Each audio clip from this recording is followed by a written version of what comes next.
Welcome back to DK Sports Radio. You're listening to the Miller Lite Q&A podcast. I'm Chris Carter, NFL analyst, here with Matt Grubba. We are breaking down some questions and cracking open some questions from you, our subscribers. Matt, how you doing today, brother? I'm doing good. Been a big weekend with the draft and everything else going on. You've been covering it from the Steelers angle. I've had it from the Pitt angle, so we are all over this thing. Man, collectively over the past 4 days, I have 5 hours of sleep. So therefore, let's get to these questions so I can get some sleep. All right. But we're going to start off today's questioning with our good old friend, Church of Greg, who asks, which Steelers draft pick makes the best and longest impact on the franchise? Ooh, that's that's always a tough question because you got so many variables when you think, injuries could happen. Yep.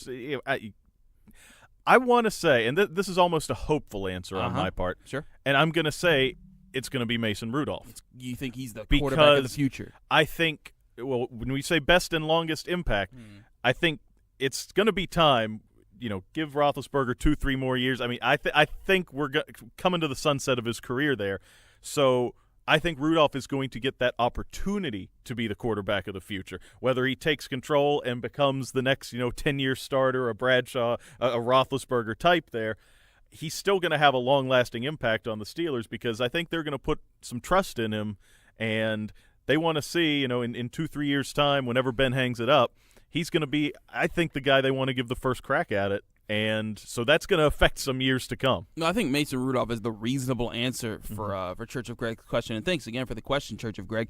Thing is that Mason Rudolph, he's at the quarterback position. That's automatically the most impactful position you can have on a football team because that guy, he touches the ball every single play on offense. And if you're a franchise quarterback, you are the most valuable player on the team, just by default. So Mason Rudolph. So you're saying I took the easy answer? You took the easy answer, Grub. But that's fine. That's fine. You're the Pitt guy. You're the Pitt. I'm the football guy. I'm the bad guy. I saw Pitt last season. I saw what happens when you don't have one quarterback to go through a whole season with. So it's kind of rough. But you also saw if you saw Mason Rudolph against Pitt over the past 2 seasons, you'd think, okay, that guy can throw the ball. So I'm gonna go away from Mason Rudolph because I do think you made a good answer as far as just it's natural. If this guy does, quarterbacks are such toss-ups in the NFL. Right. I mean, Mason Rudolph, he does have an arm. He doesn't have a cannon. He has an arm. And he has a good arm, and he's mobile enough to get the job done. The guy can throw on the run, and he seems to have a good head on his shoulders. Those are all check marks that I like to knock off the boxes. But there's a reason why he wasn't picked in the first round, let alone the second. But so as far as Mason Rudolph, I think it's safe to say him for now. We'll see how he does. He also has at least 2 years, I think, behind Ben Roethlisberger to get his stuff together. I'm going to say the person that makes the longest and best, those are 2 different things, longest and best, because you can have the best impact if you're a guy that plays for 5 years and helps them win 5 Super Bowls, but you could also, if you have the longest impact and you're with the team for the longest, and you see where I'm going with this. I'm stalling. I need to just answer. I'm going to say the biggest impact is going to be James Washington, simply because the Steelers are in a position right now where they have Antonio Brown under contract for another, 4 or 5 years. They have Juju under his rookie contract. He'll be with the team for another 3 years at the least. If James Washington blows up and shows the kind of ability that Juju showed in his rookie season, it's going to give the Steelers so much bargaining power when it comes to their wide receivers. Say 3 years down the line, Juju's contract is coming up, and it's saying, we don't have to pay you super bucks because we got this guy right behind you. And same with Antonio Brown. When his next contract is coming up and he's an older receiver looking to finish out his career, you're thinking, we don't have to pay you super bucks to stick around because we got this guy over here. So I think James Washington, simply because if he becomes a superstar receiver next to these other 2 guys, that one that is a superstar receiver, the other that looks like he's going to be a superstar receiver, and he becomes this third option for the team, that could break the offense wide open. Yeah, and we going back to Rudolph, let's remember, the Martavis Bryant trade to acquire a third-round pick. Yep. So let's say Washington even just becomes a Bryant-level player, which was supremely talented, but some problems off the field.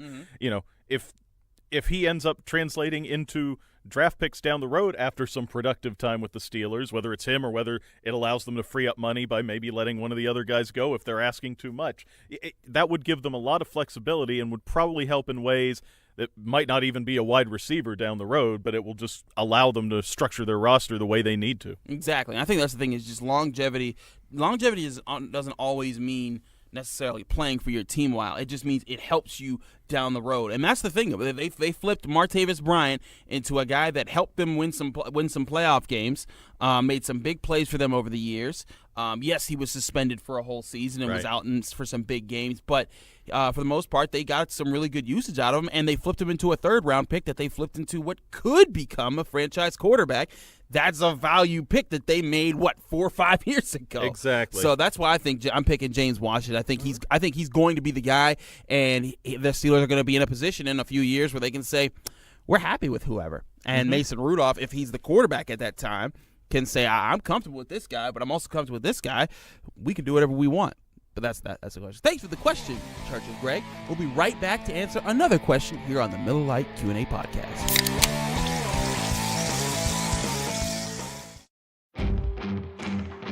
Miller Lite is the original light beer, and we'll always brew it to have more taste, with only 96 calories and 3.2 carbs. Because we believe that if you compromise on taste, you can taste the compromise. Miller Lite. Hold true. Great beer, great responsibility. 2018 Miller Brewing Company, Milwaukee, Wisconsin. Average analysis, 12 fluid ounces. Less than 1 gram protein, 0 grams fat. If you're one of the thousands of Western Pennsylvanians who love to get outdoors, then you need to check out this cool new website, stepoutside.org. Learn where, when, and how you can go camping, hiking, or hunting. Or take part in power sports, shooting sports, or water sports in your local community or across the country at stepoutside.org, where everything you need to know is just a click away. That's stepoutside.org. What I want from my public accounting firm is big ideas. But I don't want to lose the personal attention. My company needs global capabilities. From a firm with local ownership. And I want to work with industry experts. Who take the time to understand my unique challenges. And that's what sets Schneider Downs apart. Expertise for the most complex business issues. With the service you need every day. To learn how our big thinking with a personal focus can help your company, visit schneiderdowns.com. Injured in an accident? Need assistance in preserving your business's interests? Let the attorneys at Bassey, Vreeland & Associates protect your legal rights. For over 65 years, Bassey, Vreeland & Associates has been representing the citizens and businesses of southwestern Pennsylvania. With offices strategically located in Washington and Charleroi, Bassey, Vreeland & Associates can deliver results for you throughout the Pittsburgh area. Visit www.bmvlaw.com or call 724-228-7000 to see how Bassey, Vreeland & Associates can meet your legal needs. Bassey, Vreeland & Associates. We fight, we care, we win.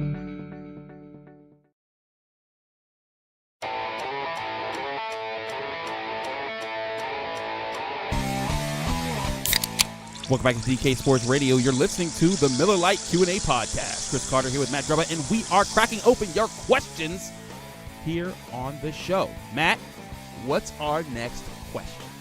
All right, Chris, I got the next one for you from MM711. Yeah. He asks, he or she asks, sorry, I shouldn't. There you go. I shouldn't assume. That's open-minded right there, ladies and gentlemen. Our reader asks, how do all the experts miss so badly, and experts is in quotes. Yeah. How do all the experts miss so badly on the safety projections? Edmonds goes round 1, who's the Steelers pick. Reed Harrison, round 3, and those were guys that were projected by many, including yourself in Reed's case, as first-round picks. So, yeah, how do the experts, quote-unquote, miss so badly? I mean, here's the thing, is that when you're talking about experts, and I mean, again, you're talking about people like myself, people like Todd McShay, people like Mel Kiper, people like Dale Lally including on this, across the board, what we do is we watch tape. We assess what we see from players. We read notes and tidbits we get from teams as far as what they're looking for in the draft, and we think, okay, they could use this, they could use that. And when you look at the Steelers roster going into draft day, they had two safeties that were starting caliber that could both be strong safeties, in Morgan Burnett and Sean Davis. Even though the Steelers have said that they're going to put Morgan Burnett at the free safety, you're kind of thinking they still need that center fielding type of free safety to roam around deep in the secondary and make those kind of plays. Justin Reed, for me, was the perfect fit for that. Now, here's the thing. I am not Kevin Colbert. I have not drafted several Hall of Famers that have helped a team win 2 Super Bowls. So, therefore, I don't think I would take my word over Kevin Colbert's. Now, I would take my word over a lot of other people's, most people's, in fact, I would say. But when it comes to the actual, like, there's people like myself who study, who know the game, and who apply our knowledge and what we're able to get from these organizations to our analysis that we give to you. But when it comes to the professionals, those guys, they do this day in, day out. Their job is to find the best players. They have all the access. They can get things that we can't get. So they're going to have the insights that we can't provide, man. I mean, and to the MM711, I mean, it just makes the most sense to go with the team. I mean, I had several people that were blowing up on Twitter and saying, "Oh, the Steelers blow it. Hey, look at this guy. He could have been available in the third." You don't know where he would have been available. I make sure I say this with everything that I do. All my statements on these type of things are projections. They're simply my projections. They're not statements of fact, saying this, that, and the third. And sometimes they'll come off because we write a ton and we don't want to put the I might to possibly in front of every single sentence that we type. But the truth is that we're projecting based off of what we studied over the years. I also projected Saquon Barkley going at number 2 to the Giants. That was 100% correct. I projected certain teams. I projected that what was his face? Josh Allen would go to the Bills. And that did happen. Those type of things do occur. There we go, because there's 2 brothers. Yeah. Terrell Edmonds, I had pegged as a second-round type of safety. Now, a lot of people said he was 4th, 5th, some even 6th-round type of safety. You never know what teams value, what they're looking at, and what they see that says, I want this guy over these guys. And you bring up another point there. It always comes to fit. Yeah. People always talk about need going into the drafts, but more often, and you see this more and more now that you have teams like, the Patriots, the success they've had, even the Steelers for years with the 3-4, and they were trying to draft for years a type of outside linebacker in that 3-4 system when, I remember back in the 90s, there were only 3 teams in the league running a 3-4. Right. And so that sort of hybrid pass rush stand-up linebacker was not something highly valued in demand, so the Steelers could get value in late rounds on that. So teams, based on their system, are going to look for different things, and while you can guess at that when you do a mock draft, you still don't know exactly what they're looking for. Right. And the other point I just want to make, too, is, the experts trying to predict the draft when you talk about the McShays of the world, Mel Kipers, they miss on stuff in terms of predicting what's actually going to happen.